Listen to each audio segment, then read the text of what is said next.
पुरानी पेंशन बहाली का मुद्दा एक ऐसा मुद्दा है जो कि पूरे देश में छाया हुआ है। फिर वो विधानसभा चुनाव हो, उपचुनाव हो या फिर लोकसभा चुनाव हो, पुरानी पेंशन बहाली के लिए हमेशा बात की जाती है। कर्मचारियों ने साफ तौर पे इस बार भी ये बात कह दी है कि अगर उनकी पेंशन को बहाल नहीं किया जाता है तो इस बार वो अपना दमखम विधानसभा चुनाव में जरूर दिखाएंगे। ऐसा ही देखने को मिला राज्य हरियाणा में विधानसभा चुनाव थे और इसमें कर्मचारियों ने वोट फॉर ओपीएस की मुहिम चलाई जो कि विजय बंधु जी के नेतृत्व में की जा रही थी। इसी के साथ अब महाराष्ट्र में चुनाव है। महाराष्ट्र के विधानसभा चुनाव में भी कर्मचारियों ने साफ तौर पे ये बात कह दी कि उनका वोट सिर्फ उसी को जाएगा जो कि पुरानी पेंशन बहाल करने के लिए कहेगा। इसी के साथ वहाँ ये भी देखा गया है कि विपक्ष के मैनिफेस्टो में सबसे पहले पुरानी पेंशन बहाली के लिए ही कहा गया है और विपक्ष के जो नेता हैं वो भी यही बात कह रहे हैं कि जैसे ही उनकी सरकार सत्ता में आती सबसे पहले पुरानी पेंशन को बहाल किया जाएगा।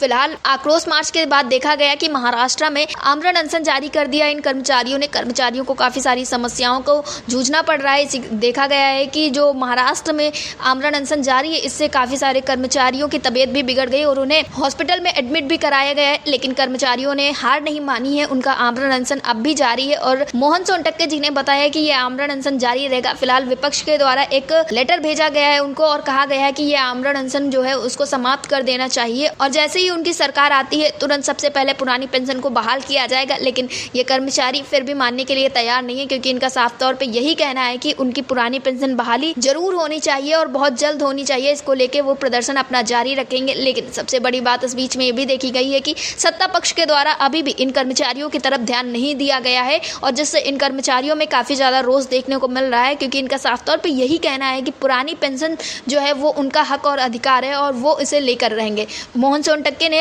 आगे जानकारियाँ देते हुए क्या कुछ कहा, आप भी सुनिए। मोहन सोनटक्के जी, आपका हमारे चैनल अटल टीवी पे बहुत बहुत स्वागत है। नमस्कार जी, लगातार ओपीएस को लेके प्रदर्शन जारी है। ऐसे में देखा गया था कि महाराष्ट्र में एक आमरण अनशन शुरू किया गया था, तो क्या अभी ये आमरण अनशन जारी है या फिर इसको अभी के लिए स्थगित किया गया है?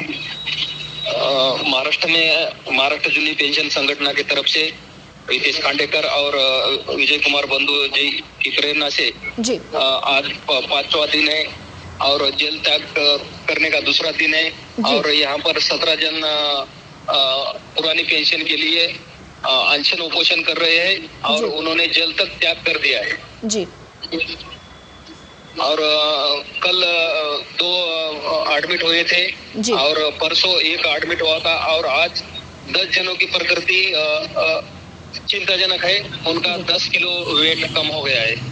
जी, मोहन सोनटक्के जी, क्या इसके बाद कोई सरकार से या कोई भी लोग आपसे मिलने आए हैं? क्योंकि इस तरह से आमरण अनशन जारी है, आपने जैसा कि बताया लगातार कर्मचारियों की हालत भी बिगड़ती जा रही है, तो क्या कोई सरकार की तरफ से कोई सरकार का नुमाइंदा आप लोगों से मिलने आया अभी तक? नहीं, सरकार से तरफ से कोई नहीं आया है, लेकिन विरोधी पक्ष से तरफ से नाना पटोले साहब ने हमें लेटर भेजा है कि आप ये अनशन छोड़िए और हम आपको हमारी सरकार आते ही हम आपको पुरानी पेंशन लागू करेंगे और हमारे मैनिफेस्टो में हम पुरानी पेंशन का समावेश करेंगे। जी, जैसा कि आपने बताया कि विपक्ष के द्वारा आप लोगों को लेटर जारी हुआ है। इसी के साथ अगर बात करें हम हरियाणा की, तो हरियाणा में अभी हाल ही में विधानसभा चुनाव हुआ है और वहाँ पे वोट फॉर ओपीएस का कार्यक्रम चलाया गया जिसमें कर्मचारियों ने साफ तौर पे ये बात कही थी कि जो विपक्ष है उनके मैनिफेस्टो में सबसे पहला यही लिखा हुआ था कि सबसे पहले पुरानी पेंशन बहाल की जाएगी। इसी के साथ जो लीडर्स थे वहाँ पे विपक्ष के, उनका भी यही कहना था कि सबसे पहले पुरानी पेंशन बहाल की जाएगी। ठीक वैसा महाराष्ट्र में चल रहा है, तो आप लोगों ने महाराष्ट्र चुनाव के लिए क्या कुछ सोच के रखा है?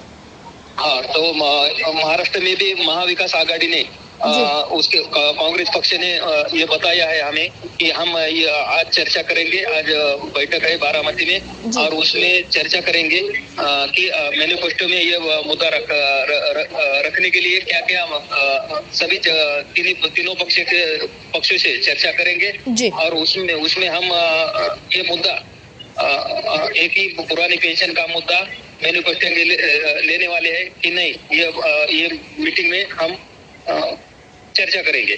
जी, मोहन सोनटक्के जी, तो इस तरह से लगातार कर्मियों की हालत बिगड़ रही है लेकिन फिर भी कर्मचारी अपनी आवाज़ को उठाने में पूरे तरह से प्रयास कर रहे हैं, तो आपने आगे के लिए क्या कुछ सोच के रखा? क्या अभी ये आमरण अनशन ऐसे ही जारी रहेगा?